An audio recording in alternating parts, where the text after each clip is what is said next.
मत हो, आधा के यूं करो ना तो करो, तो यही चावा प्रशासन यही चाहता है कि आपस में ठोकी दे रहा। और थोड़ी देर में एक तो आपको किसी भी तरीके का कानून हाथ में नहीं लेना है, अहिंसक आंदोलन करना है। और मनो लागे मुंबरू काम है, मुंबरू कहना कि हम तो मुंह में बिल्कुल काम, इसलिए थो लोगों ने दर्द है, लेकिन दर्द लड़ने वास्ते दवाई थां गुड़े है कौन, ठीक है नहीं। तो आप मेहरबानी करें, ज्यादा हुकूमत करो। कोई भी प्रशासनिक अधिकारी आवे, कोई भी अपना जनप्रतिनिधि आवे, कोई भी अपना समाज का मुखिया बोले, तो आप लोग उसको शांतिपूर्वक सुनो। जो अगर आपको निर्णय ठीक नहीं लगता है, चाहे मैं ही क्यों नहीं कहूँ, ठीक नहीं लगे तो प्रेम से ये कह दो कि ये हमारे को मान्य नहीं है, तो आपको जोर जबरदस्ती कोई नहीं करेगा। और आपको हमारे बारे में पता नहीं, हम हमारी पेट अपने मुंह से देते हैं तो शायद ठीक नहीं लगता। आप लोगों से मेरा निवेदन है कि हम लोग वहाँ से चल के आए हैं, निश्चित रूप से इस जो पीड़ित परिवार के प्रति कानून के दायरे में रह करके इनको न्याय दिलाना हमारा फर्ज है। आप मेहरबानी करके आवेश में आकर के, अब आपका दर्द मैं समझता हूँ, लेकिन दर्द को समझने के लिए अहिंसक रूप से शांतिपूर्वक कानून के दायरे से किसी अधिकारी से बिना मतलब का नहीं उलझना है, क्योंकि इनकी ड्यूटी है शांति बनाए रखना। ये भी अपने लिए खड़े हैं, ठीक है ना।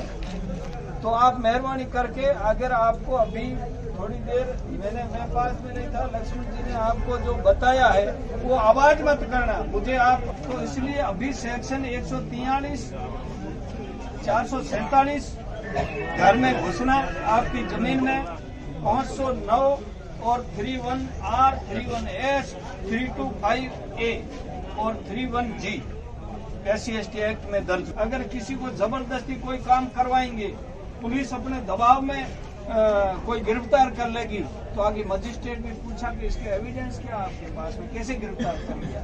ऐसा तो कह नहीं सकते साहब के वो हजारों लोग होता है ये वो, ऐसा नहीं कह सकते। उनको भी एविडेंस देना पड़ेगा, सामने भी वकील होगा। तो ये जो इस मामले में अगर जो नामजद मुलजिम है उनकी गिरफ्तारी अगर होती है, और उसके बाद में ये जो दूसरा केस है 143 नंबर नहीं कहते, आज वाला 143 आज दर्ज हुआ, और ये 45 20 तारीख वाली दर्ज हुई। तो 143 वाले मामले में अगर ये गिरफ्तारी जो भी नामजद दिया है, ये हमने नहीं दिया, इसको आपने 20 तारीख को ही दे दिया था पता से देवी ने। उस मामले में अटवारी को मैं अच्छी तरह जानता हूँ। मेरे पास जो इसके 100 कागज पड़े हैं बूटिया पंचायत में, अभी ये लगा हुआ है। वहाँ के जो कागज है कलेक्टर की टेबल पे मैं यूँ आगे करते ही वो सस्पेंड का ऑर्डर करेगा, ठीक है ना। ये ना तो सस्पेंड करना और मेरे खिलाफ मुकदमा दर्ज करना और 2 में और कूट रचित दस्तावेज के आधार पर वो मुकदमा दर्ज हो जाएगा।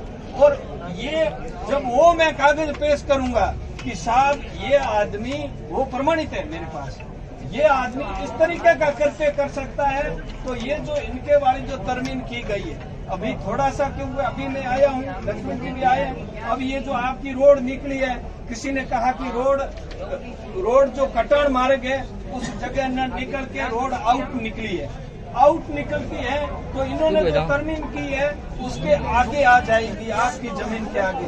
अब कितनी आगे आएगी ये मुझे अभी तक फैक्ट नहीं, मैंने अभी उस गूगल वाले को बाड़मेर बोल दिया है। दूसरी समस्या ये आ रही है कि चोटन का नक्शा नहीं है, वो कैसे गायब हुआ उन पे मैं नहीं जाना चाहता हूँ, लेकिन निश्चित तौर पे यही खेल भूमाफियों का ही है, जिसकी वजह से आज पूरे जिले का नक्शा पड़ा है और आपके गांव का नक्शा क्यों नहीं है। चलो ये बात अलग है। तो मैं कहता हूँ इसका भी अगर मुझे थोड़ा लीक हाथ पड़ जाए। और दूसरी एक बात आई है, वो आई है कि बादामी देवी और ये जो अपने लोग बैठे हैं, इनके अगस्त में वो जोशी जी, क्या नाम उसका, पुरुषोत्तम जी जोशी, जिन्होंने स्टे ले रखा है। अब वो स्टे की कागज किया गया है, स्टे बाद में लिया है और उसने पहले किया है। मैं तो कहता हूँ पहले है बाद में है।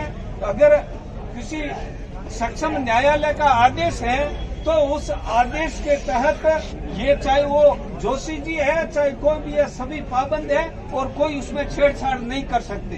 तो अगर वो भी कागज सामने आ जाता, वकील साहब कह रहे हैं कि परवीन का, तो उसको ले लेते हैं, फिर इस मुद्दे पर बात करते हैं। आपको ठीक लगता है तो मुलजिमों की गिरफ्तारी इस FIR पर जो 20 तारीख भी गिरफ्तार हो जाएंगे।